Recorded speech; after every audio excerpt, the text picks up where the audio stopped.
I was like, it's either going to be Aphelios, Misfortune, or possibly even a Jarvan. I didn't expect Gangplank. I think that he is a valuable champion, especially because against a champion like Aphelios, who is quite immobile, a Gangplank ultimate can be pretty disastrous for this AD carry to navigate into a team fight, so maybe that's the thinking there. Mad Lions have relied pretty heavily on their 5v5 power, which Gangplank can bring a lot of, especially post-level 13, but we'll talk more about that in the game. We will. The Aphelios is locked in straight away from Misfits. They are along the same thinking as you, Froskurinn, thinking that Aphelios is just too strong to be left alone. Razork hovering the echo with which he destroyed G2 last week. Could be picked once again. Of course, things like the Sejuani, the Elise junglers we have also seen, and Sett being left on the table means that Misfits Gaming are going to gobble that one right up. Frankly, I'm a bit more aligned with Misfits Gaming and how they're prioritizing champions. We'll see kind of what Mad Lions have in store, giving away big power picks like Aphelios and Sett. That could also be a mid lane Sett. Yep. I've peeked into Febiven's solo queue, so I know that they have the ability to flex it. Could even be a support Sett. We saw that from Hanwha Life, I believe, in the LCK just a couple of days ago, and I've been extolling its virtues myself. There's the MF that you predicted for Skurin alongside Elise in Foreshadow. It's his most played this split. This will be his 4th game on the champ. And this could just be a case of Mad Lions feel so confident in this Misfortune and what it brings to their team fight. So they're like, it's fine. We know it's going to be the Aphelios MF matchup anyway. And they feel confident that they can pinch support pool on this other side and get a favorable bot side matchup. They do have the option to pinch as we get into the second phase of ban. Sejuani was the last lock for Misfits. And of course on 10.3, Sejuani did receive some buffs here. I think Sejuani is actually really important in context with Sett. She really helps melee champions stick to them, so this is constantly a pair to watch out for, that when you have a now buffed Sejuani in tandem with Sett, that he has a bit more leverage to get into the backline and cause damage. Definitely makes me think Mad Lions want to ban out Braum as well, because Sejuani, Braum, and Sett is going to be an absolute terror when we come to team fights. Zoe, the first ban from Misfits. We'll see where Mad decide to go with their second phase. If it's going to be a double support ban, which it's not going to be now that Diana's banned, I was going to say Braum Thresh. I agree with you, especially because grabbing the Braum seems like such a clear answer, how well he works with Aphelios, how much he can deny of Misfortune, how much he empowers things like Sejuani, but Kaiser was one of those guys that pulled out the Bard, so maybe Bvoy and Denyk are a little bit afraid to blind pick a tank support, just because you know that Kaiser has already shown that he'll take a caster or a mage support there and try to beat them down.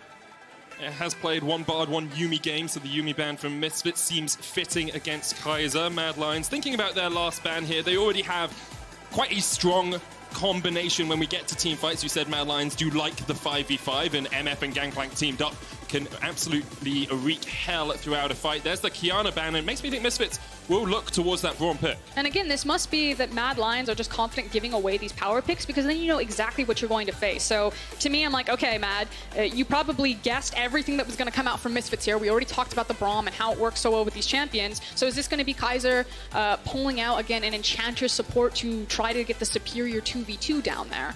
I'm trying to think what else I would pick if I was looking into Braum Aphelios. MF, Rakan is okay, I guess, but it's very easy for you to get locked up. What else has Kaiser played? As you said, he's got the Bard, the Nautilus is there, but maybe they're going to bring out something. Oh, it's going to be the Rakan. I was hoping for something a little bit spicier. The nice thing about the MF Rakan is that, similar to the MF Leona, you get enough CC duration that throughout the bullet time from Misfortune, you can still lay down a ton of damage, and it is relatively difficult for Braum to lock down the Rakan. I think it can be sometimes a skill matchup, depending on how confident you are on either side of it, but he is quite slippery even if you do tag him with the Winter's Bite. The worry always is if you get an Aphelios onslaught, the Q from the Severum gun, you can proc that very quickly. So we'll see exactly how that bot lane duo goes down. Ryze is the final pick for Mad Lions, and now we're looking for Misfits. Is this Sett in the mid lane, or is it going to be rotated up towards top where he usually sits? You expect that that would be a Ryze, so there's plenty of champions that Febiven can grab here if he doesn't want to take the Sett. Well, he's already got the LeBlanc, Diana, and Qiyana banned out. Those are his 3 mates played this split. Alongside that, he's done Azir, which is now locked in as I look back towards the main screen. I'm not going to count myself predicting that one because it was already picked, but I'll give myself a little bit of credit. So you have really well-balanced compositions on both sides as we kind of take a step back and look what Mad Lions and Misfits have put together. And when I use the word balance, I'm talking about that there's points of pressure or points of power that they have at kind of every stage of the game, the early, mid, and late game. We often talk about kind of scaling tools. I think to the audience, it's pretty clear where the scaling options are for both the compositions, the Ryze, the Gangplank, as well as the Azir. But in terms of early game, Ryze actually works really well with Lee Sin in setting down lockdown if he can get that snare and give you a free sonic wave. And so I would call Lee Sin in this type of comp the bridge, and that it's his responsibility in the early part of the game to look through heavy CC lanes and kind of get this composition springboarded through the early game into those later scaling portions of the game in mid and late. He's the guy trying to get Mad Lions past the 25-minute mark at not too much of a deficit, or perhaps in a lead. The bot lane for Mad Lions is where we think they have the most power just generally. MF and Rakan very powerful in the laning phase. Carzzy and Kaiser have had pretty exceptional performances so far for them.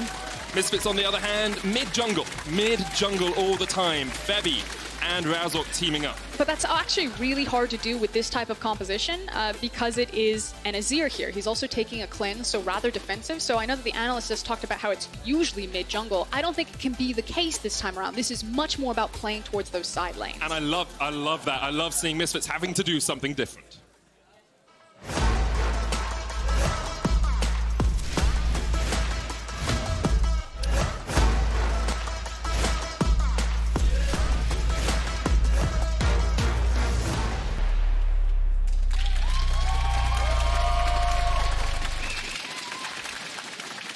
And back onto Summoner's Rift we dive. Misfits versus Mad Lions. A matchup that, if at the start of the split you had told me was for a position at the top of the table, I would have laughed in your face, Froskurinn. But things change not only week to week, but day to day here in the LEC. We have 6 teams fighting for that first spot. And it feels like we have 4 teams fighting for 3 spots. If you kind of assume or agree that it's probably going to be G2, Fnatic, Origin, not in any particular order, just those 3, and then you have this big meaty chunk of the Mad Lions, Excels, Misfits, and Rogues. You have 3 tickets left and 4 teams that are competing for them, and all 4 teams look really strong right now. I say recency bias says that Mad Lions and Misfits have the edge, but you never know what kind of form Excel and Rogue are going to show today. 2 teams littered with rookies here have shown already their mettle on the LEC stage. Today they match up against each other, and Shadow is just going to start, both junglers in fact, on the bottom side of the map. We'll see what Shadow can do on this Lee Sin, how well he can facilitate, be the bridge for his team towards the mid game. And we already talked about how one of the options that Shadow has as a pressure point is, of course, the hard CC setup of someone like the Ryze to help him connect that Q. Febiven paying a lot of respect with the Azir by also bringing the cleanse.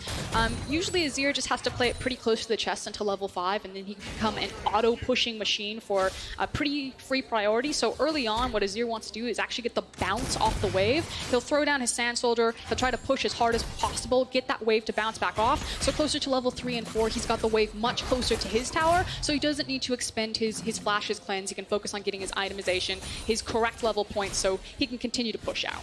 See him already pushing in the lane. Humanoid without too much wave play early on Ryze, very mana dependent, that champion. Of course, when you get the spell flux, it becomes a lot easier for you to push out the waves. A lot of professional players will talk about how there's kind of this window to gank Azir, that if you need to force him to burn his flash before level 5, otherwise he's pretty difficult to punish, especially once he gets access to ultimate and then has the ability to just disengage from anything by pushing you away. So we'll see if Febiven is punished in that window, or if he gets the free ride to level 5 and gets to just hard farm this one out. You can see Febiven already realizing that perhaps he could be punished from the top side of the map, places a ward there. Razork is also in the vicinity, looking for that Scuttle Crab spawn, and actually looks like Shadow's going to give up all prio on this early on. With DanDan pushing mid, with Febiven pushing bot, Razork and DanDan have the opportunity just to try and force Shadow out of his jungle, but with no camps up, all they get is a whole bunch of nothing.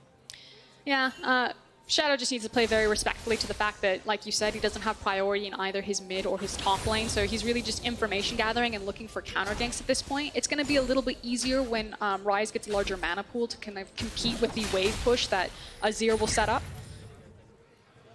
fact, there was actually a ping that went down, so we'll see if he teleports back in and possibly tries to set up a play. There's a potential that Shadow could do Raptors, look mid, and see if Febiven missteps. Yeah, there comes the TP. There comes Shadow coming around the corner.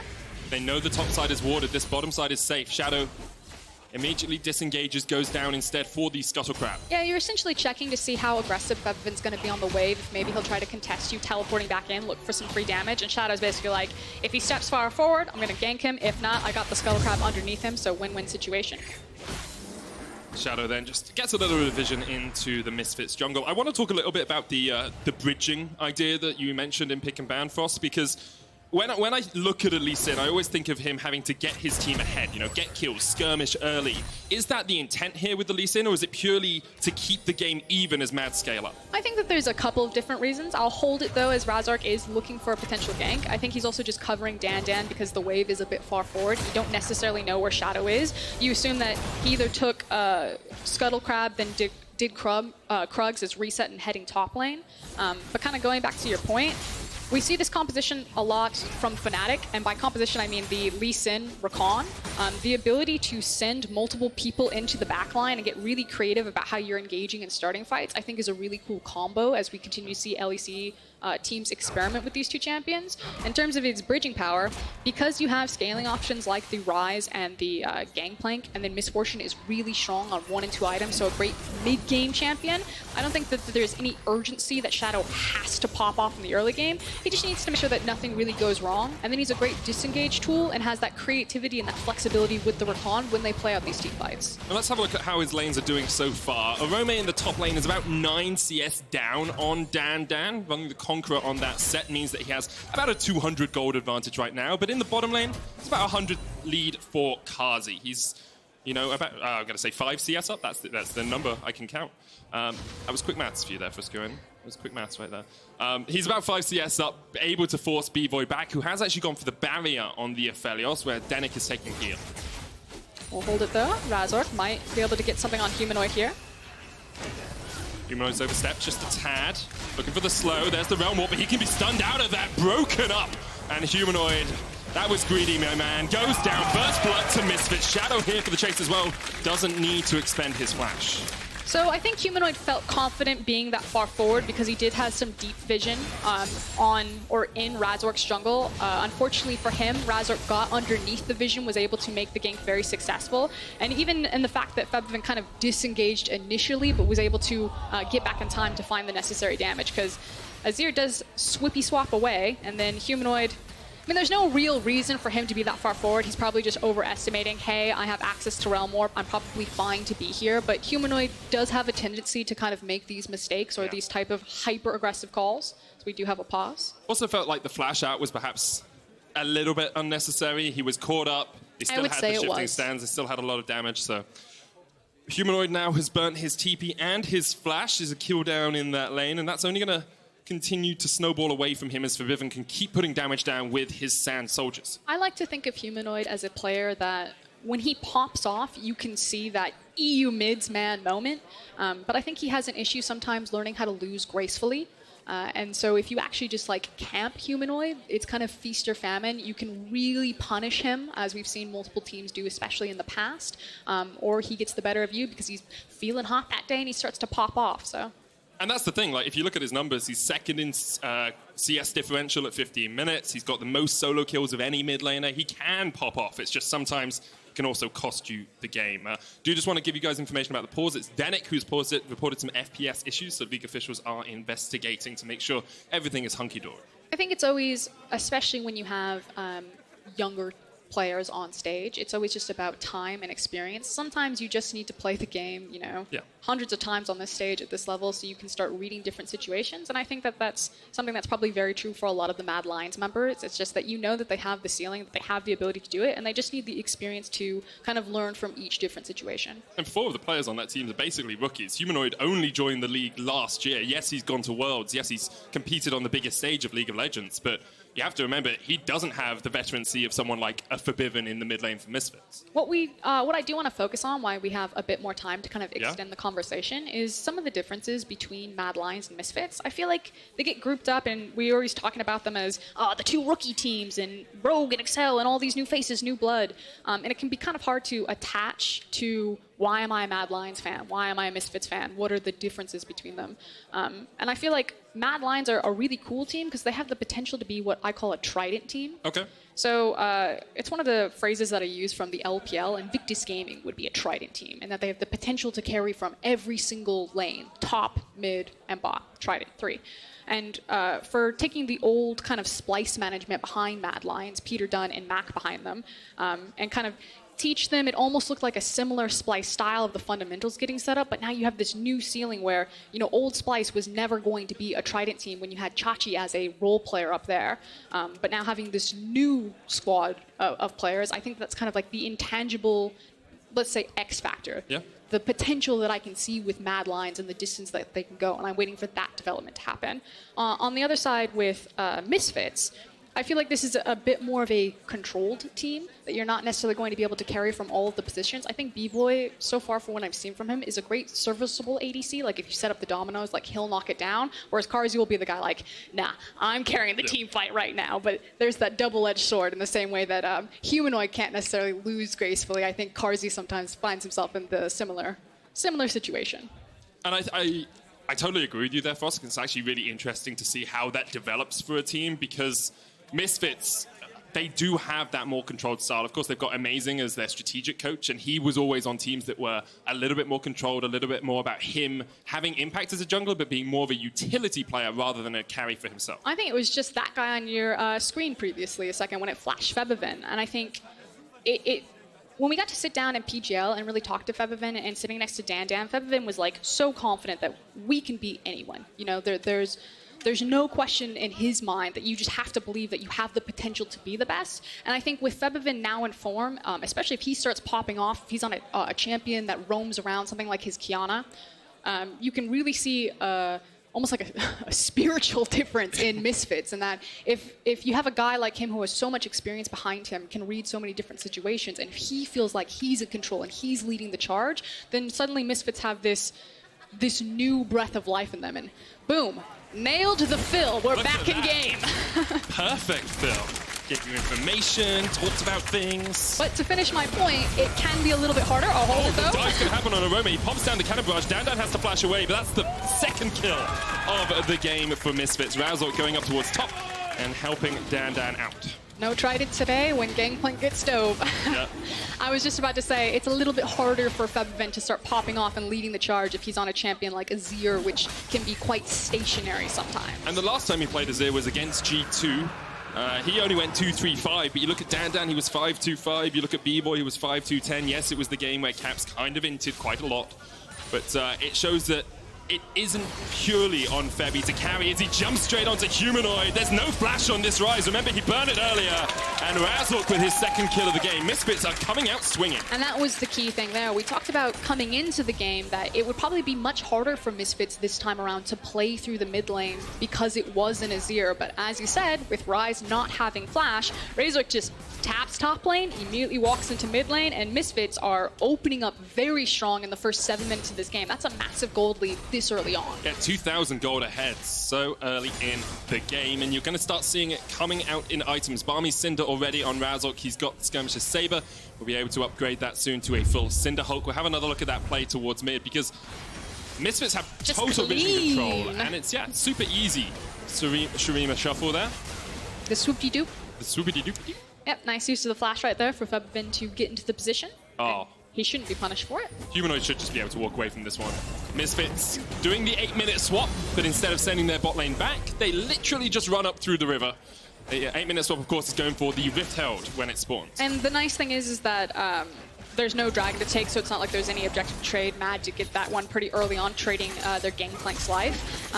But unfortunately for Mad Lions here, they're not going to find themselves in an opportunity to get priority back into the top side of the map, because the Tiamat's now been completed for DanDan, and Gangplank still has a ways before he can compete with kind of that type of wave clear. And then you have an Azir in your mid lane, so this is a really easy call for Misfits to make.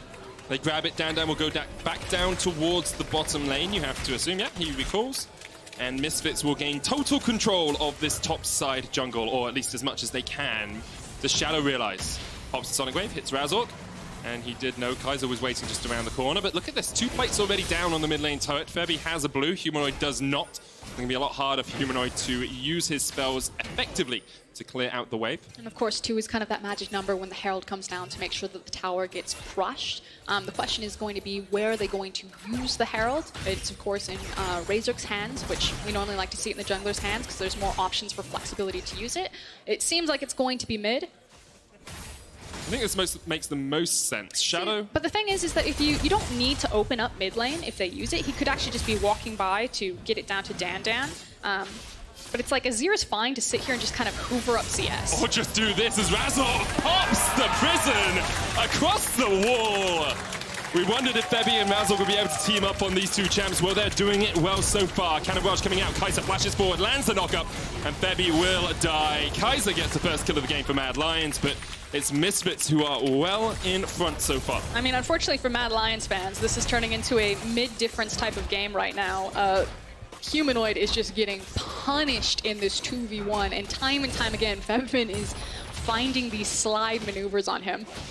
So I was gonna say, you could just sit there and hoover up all of the CS, continue to scale as Azir, and Febiven's like, nah, I'd rather just farm the champion. Who needs to scale? He's got the Nash's Tooth first. We know how much mid laners hate Luden's first on Azir, and once again, so clean. It's so clean. It's just perfectly positioned from Febi. I assume Humanoid just thought he was safe because he was so far back underneath the turret. Also credit to Razork, the ability to see where this Ryze is going to land. You know, there's not really a delay. It was kind of Ryze got swept to the side immediately into a Sejuani ultimate, perfectly chained. So really nicely done between the mid of Misfits and, Febiven and Razork. We talked about it how I felt that Misfits had the stronger mid-jungle duo, but I gave the emphasis to Mad Lions for their bot lane. Unfortunately for Carzzy and Kaiser, they've been unable to really participate in anything, although have opened up a 10 CS lead in their favor. Yeah, and we saw that developing early on. 2 for 1. Really, as a support main, this is top notch. That's payday. He's going and getting a nice dono after this. He's like, oh, I can afford it. But only 2 wards out there for Kaiser as Misfits now look to push in this middle lane. Rift Herald is popped. We did wonder where it was going to be put, but that should just charge in and take down the plates. Looks like Denyk is going to come across. I believe, Febi will be here in time to pick up all of the gold. So and really well timed. Not only was it Febi who picked up all of that gold from all of those plates, it's also 20 minutes before the Cloud Dragon spawn, so you shove down mid lane, you put up the Azir tower, you now have perma priority into this mid, which means that Misfits will have so much faster access and rotation into this river for the Drake setup. Yeah, second dragon will be on the menu in about 8 seconds. Razork jumping onto Carzzy here. Does have the flash and the heal, and no vision in the jungle meant the Misfits decide to back away, but this is going to be another plate in the pockets of Bvoy. And it felt like Mad Lions, wanted to get to scaling. You even see Orome's got the cull on the Gangplank. He's trying to get to that point, trying to get to his power, but sitting on only 2 parts of the Trinity Force, it's a long way away, and Shadow has not had that bridging effect that we hoped he would have early in this game. I think it's more so credit to Razork. I'll have to go back and kind of review some of the jungle pathing, but the fact that it feels like Sejuani has kind of been first come, first served to a lot of these games, although Shadow might get his opportunity here. And that's going to be pretty tanky underneath this turret. It's quite hard to kill a Sett when he builds up that grit, and tower will, well, the dive won't happen. It looks like Shadow is just going to retreat in the bush, but Misfits, maybe they have something on the menu. This is something Febi does so well, pushes up the lane and then walks into darkness. And Gangplank needs to back it up pretty quick here. Yeah, he suspects. A smart move there from Orome in the top lane, just gets back underneath this turret. Of course, could still be dived, but Gangplank's always a little tricky to dive because he has the remove scurvy, the oranges, and those barrels can do a lot of damage if you are in the wrong place. It's getting a little bit better, however, it's still pretty dire, especially when you look across the itemization of everyone. It feels like Misfits are definitely accelerating the game in that they're continuing to get a lot of plates, but they are going to be fine kind of pumping the brakes here and not necessarily over-forcing. Orome's used the kind of barrage, but no one took aggro, so Misfits just back away as soon as they see that Carzzy and Kaiser are on their way. Tower falls in the bottom lane. Misfits, 4,500 gold up at the 13-minute mark, Frost. It should be a bit of a lull here, though, unless Mad Lions just make a massive posturing error and then Misfits feel like they can punish, because again, we're kind of in between items and there's so much gold that Misfits want to get back into spin, complete those items before they start to go back on the hunt. So I like the fact that Mad have kind of found this window. They were first to rotation and they're trying to get something back on the board before the plates disappear. Yeah, they'll get a couple of plates, or one at least. Tower plates now fall off and Mad are still at about a 4,000 gold deficit. But the backs now came in, so you're starting to see some of these completed items, particularly the Essence Reaver now from Aphelios, whereas MF is still kind of in between her KFC variety buckets. Got some hammer, got some BF, so it has a stopwatch, but not the full meal. I do love a good variety bucket, though. And it can be very delicious. Not great for the hips, but delicious on the lips. Mad. It's true, is that not what you say? Yep. You use that all the time, Frost. Okay, 2.5 minutes on the next dragon.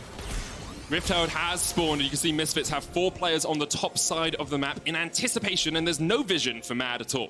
Unfortunately, it feels like Mad Lions are probably going to try to agree into like a gentleman's handshake where they avoid Misfits for a while and try to race towards those items. And so we've split the map. The unfortunate part for Mad Lions fans is that the second Rift Herald is on the side where Misfits are strong. So this dive really needs to pay off here for Mad.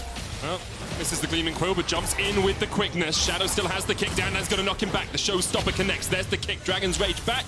Huge shield from the Haymaker, but DanDan will be chased down, and underneath the turret he will fall. Shadow just about survives, while Misfits are pushing at that top lane tier 2. Yeah, so the gank did pay off.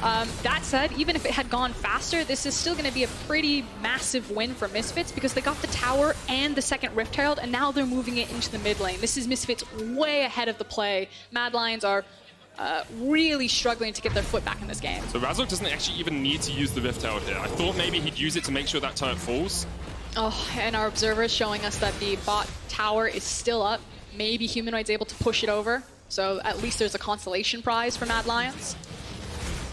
Misfits playing a pretty impeccable game so far. A couple of kills across to Mad Lions, but still that 4,000 gold lead continues for them. And with 6 games won in a row, Misfits are approaching very much top 2 contenders in my books. They've beaten G2 in that time. They've beaten Origin in that time. Misfits have shown that they're one of our teams that accelerate and kind of beat teams without having to rely on their scaling tools. It especially helps in this game because they've kind of springboarded a lot of those scaling options. The fact that Febiven has access to his Ludens already. You almost have the Trinity Force being completed for DanDan, so not looking for that Black Cleaver on the set. Means that he's going to be exceptionally strong. And you can see Mad Lions, they're trying to find the scraps. They're trying to find the play, and I think it's going to be a realm warp up here towards the top side. Now, Razork is waiting. He knows something's going on. He jumps towards Shadow. Humanoid locks him up with the Rune Prism, but the rest of Misfits are on their way. The Showstopper will pull back Shadow. He's going to try and get away, but he's pulled back once again with a Face Breaker. Perfect execution there by Misfits, and they're chasing Humanoid down. One more auto for the concussive blows. Sett gets a double in the top lane. It feels like the only thing that Misfits didn't get out of that fight was connecting the Aphelios ultimate. Otherwise, everything turned their way, and they're forcing Mad Lions off of the farm. They're picking up these kills. While all that was happening, they didn't even need Febiven. He pushed, I think, 1.5 to 2 waves down there. So we take another look at that one. And Razork has just been on fire this game. So initially sets it up, DanDan goes into the ultimate, and again, it's that immediate chain CC. Razork's been able to do it with Febiven on the Azir. He does it now with DanDan on the Sett, and he's just so crisp in how well he's pairing with his team. So I didn't actually see it. Razork flashes for the stun during that as well, locking Humanoid in place. Humanoid probably would have been dead anyway, didn't really have anywhere to go, but there's a degree of synergy and a degree of outplay so far for Misfits in this game. Now looking impeccable. Febby going in once again. Orome's going to flash away, but Razork's here once again in time, and here comes the fight. Febby flashes away with the cleanse. Orome retreating back underneath the turret. Denyk's here for the party. Long range onslaught, no, moonshot, sorry, from the Aphelios, the Q from the sniper. And Misfits still haven't used that Rift Herald Frost. They've taken every tower but the inhib turrets now. We're only 18 minutes in the game as well. They are playing at a blistering pace. And it's exceptionally clean right now. You push down that bot tower. You have complete access over this Infernal Drake. It's going to be pretty free to pick this one up. Probably don't even need to bring 2 members, but they're going to do it anyway. And like you said, they're still sitting on the Herald.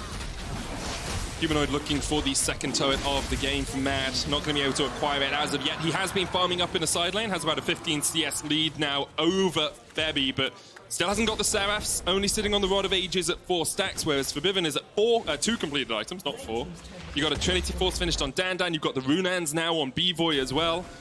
If a team fight erupts with a couple of members, Misfits are well ahead of the game.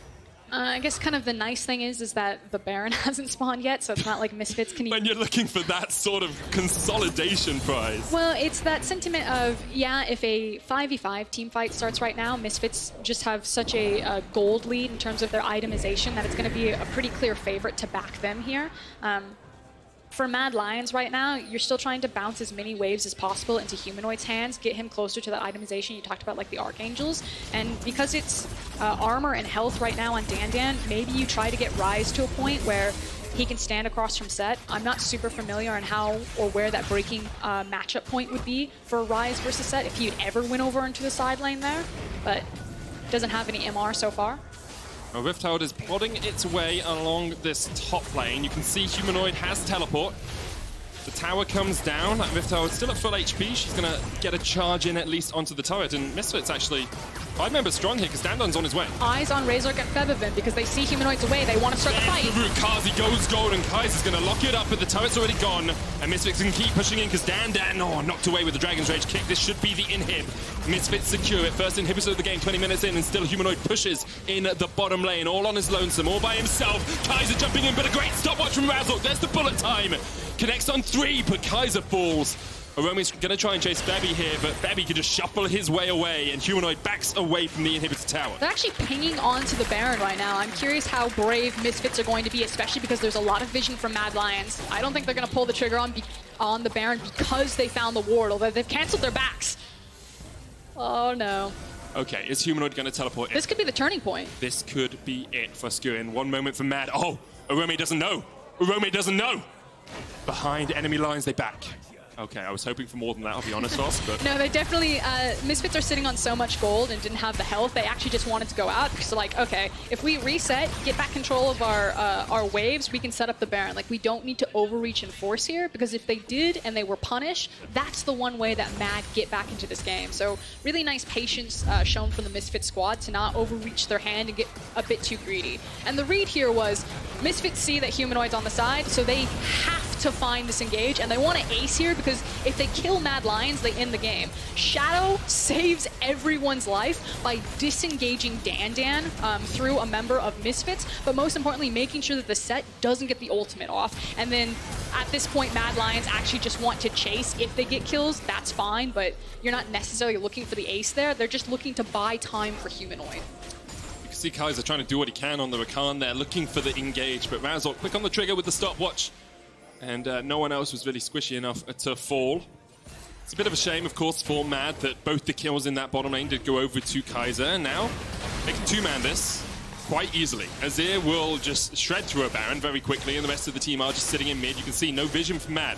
They have no idea this is going on unless they have the Spidey sense. They probably do have an idea for Froskurinn, but they didn't see it, is what I meant. And here we go. Cannon Rush coming out. Razor's actually gone quite low to this. Shadow trying to get in. Denyk trying to act as a bodyguard, but here we go! Oh, it's Febiven who secures it. Razork has to flash away. He's ticking down to the Ignite. DanDan now with a massive haymaker. Long-range Moonlight Vigil from the side. The showstopper. DanDan not able to get it, but Bvoy just ripping them apart. Shadow able to dodge around. He jumps back in. Shadow, what are you doing? Oh, Shadow, you're mad! Couldn't quite get it. Febby able to survive, and now he's going to run towards those Nexus towers. Heroic moment from Shadow right there to try to save the day, but they get multiple Barons out. Excuse me, multiple Barons. He got one Baron out. I'll say, yeah, heroic movement from Shadow. Yeah, I was a doubter for Froskurinn, but he somehow managed to get 2 out of that fight. Thought he was just diving into his demise. And they were chanting a minute ago, I promise you. The cameraman's like, I've got the crowd, the 6th man behind them. The crowd goes silent. You had your moment, guys. Okay, so the Baron setup goes. Shadow does get into the pit, but Febiven, I mean, technically the smite goes down, and then Febiven gets him out of the pit, but we'll say Febiven saved the day there.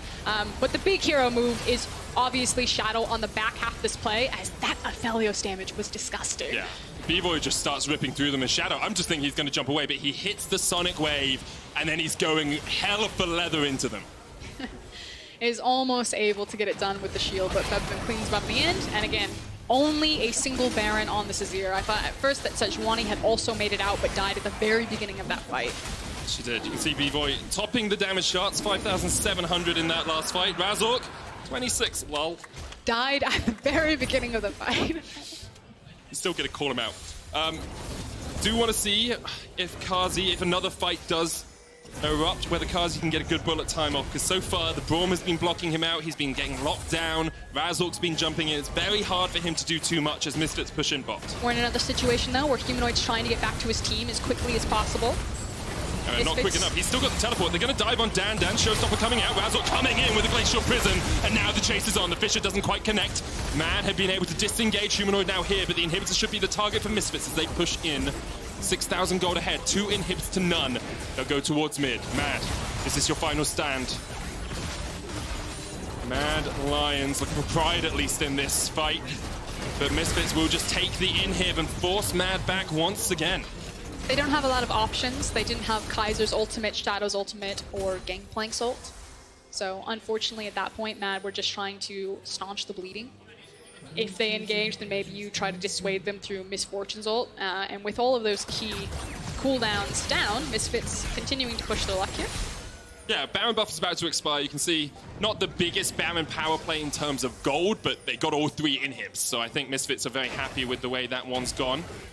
Maybe not got the item timers that they want on this back because they continue to push in. And at this point, they're just trying to fish for that final inhib. If Misfits see their opening, which they have Sejuani's ultimate back available to them, of course they're going to try to take the fight. But otherwise, you're probably just waiting for the Infernal Soul. Yep. 3 minutes away for that Dragon. Misfits have got 2 of them already, buffing up the AD and AP. And now Denyk's going to step forward, root it up. DanDan has the flank. Showstopper locks up one. Humanoid just right in the middle of the team taken out. And the bullet time really doesn't do too much.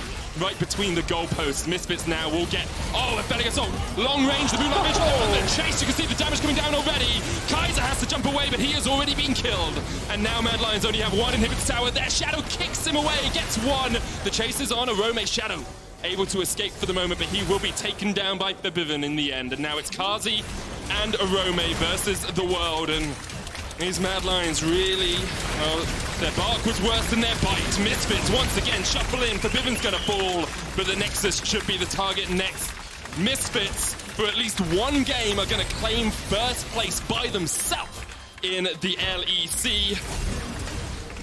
And in all honesty, 7 games in a row this team has won. 7 games in a row with 2 rookies, a guy you brought over from South America, a guy who played Nocturne top at the start of the split. I think no one expected this from Misfits Gaming.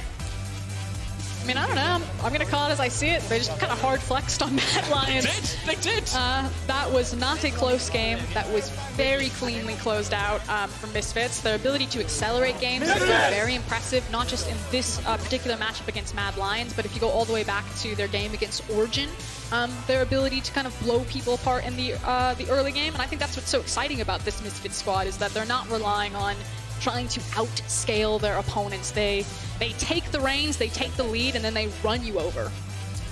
Exceptional stuff all around from Misfits. Mad Lions, of course. That was a tough one. I feel like there's lessons to be learnt. Perhaps too much scaling. Perhaps they needed something more in the early game. Perhaps they just needed to play better on the day. I think it was the fact that Misfits mid-jungle just snapped Mad Lions in half there. Shadow did have his Hercules moment there when he tried to save the day, but it just looked too easy for the Misfits squad.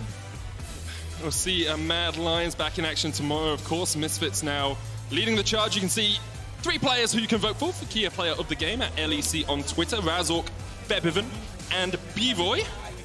I know who I'd give it to, but I've been told not to sway people's votes by saying it. I haven't been told that. You give it to the jungler. Exactly! Give it to the guy whose name is Razor K. May I remind everyone that while Febiven was hard flexing in that mid lane, all of the chaos and the bloodshed started in the top lane with that gank from Sejuani. So And yeah, jungler kicked it off. He went straight mid lane. He kept ganking. Razork's having an impeccable split so far, definitely putting his name in the hat for Rookie of the Split. Probably quite far up there in terms of exceptional rookies, I think, and we've had quite a few good ones this year. I mean, he basically looked Carzzy in the eyes, and he's like, you think that's yours? It's true. It's definitely true. In just a minute, I think we're going to have an interview with Denyk, the support from Misfits, but before we jump on over to them, is there anything else you'd like to say about these two teams? I'm very pleasantly surprised. It feels like it was kind of a warm-up to see who kind of figured out the fundamentals of LEC, Professional League of Legends. Mad Lions and Misfits have both managed to do that, and now Misfits are just stepping on the gas and accelerating over the competition. They definitely are. And to hear more about Misfits' acceleration, we're going to hand it over to QuickShot, who's standing by with Denyk. Thank you very much, Medic. I think you'll find I'm sitting down with him, in fact. Denyk, you made that game look easy. Why was it so convincing for Misfits to win?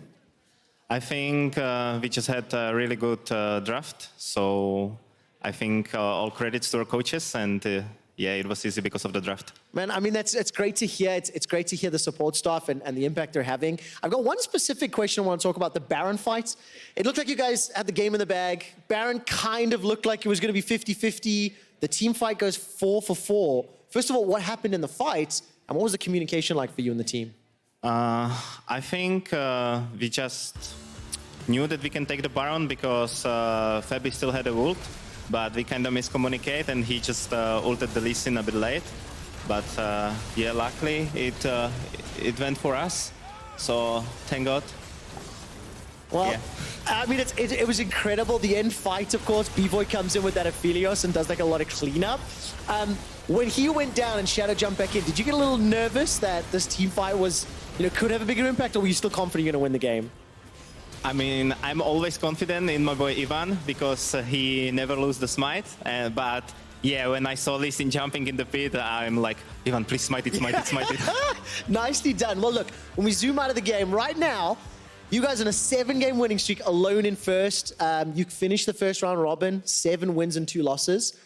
What do you say to all the fans and the viewers out there that were predicting Misfits to be 8th, 9th, 10th? Had no expectations, and here you guys are on an unprecedented win streak in 2020.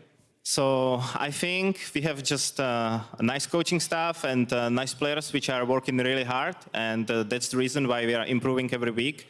And I'm glad that we prove the predictions. I'm like that they were bad, exactly. Where does this end? Do you think that this win streak will go all the way to playoffs? Do you think you guys can win the whole split? To be honest, I think that these like top 7 teams can, everyone can like beat each other right now. So let's see. I hope we will continue with our winning streak. What will be success for you, Denyk? Just making playoffs, making semifinals, making finals? I don't have goals like this. I always want to be happy with my playstyle, how I played and how I showed on the stage. And I think if we just show that we can match the best teams in EU, then it's pretty good for us as a basically rookie squad. I get that, right? If you match the teams, then you'll go as far as you can. I'll ask you that same question in a few weeks' time, and then we'll see, once you get to playoffs, it's looking really good. I'm going to follow up. You had a statement there that I quite liked. You just want to play well on stage. Are you the rookie of the split? I think it's a pretty hard question because I'm not playing still my best champs, only Rakan. I think my Rakan games were pretty good, but if your jungler picks a new champion, it's pretty hard to get the MVP, even if you smash the bot lane. It was a G2 bot lane, but we still smashed them on the bot. But yeah, Ivan just picked Echo, and it's impossible to get MVP then. Okay, so what you're saying is for Denyk to win Rookie of the Split, coaches, you have to step up to the plate. Just quickly before I go, did you know that the 0-8 that you said caps as bot lane is an all-time European record for deaths at 15 minutes? No, I don't really care about this. I think he just went to the game with overconfidence and we punished it, that's all. Congratulations, 7-2 to finish the first half of the split. We are heading to a break. We'll see you in a few minutes. GG, dude. That was awesome.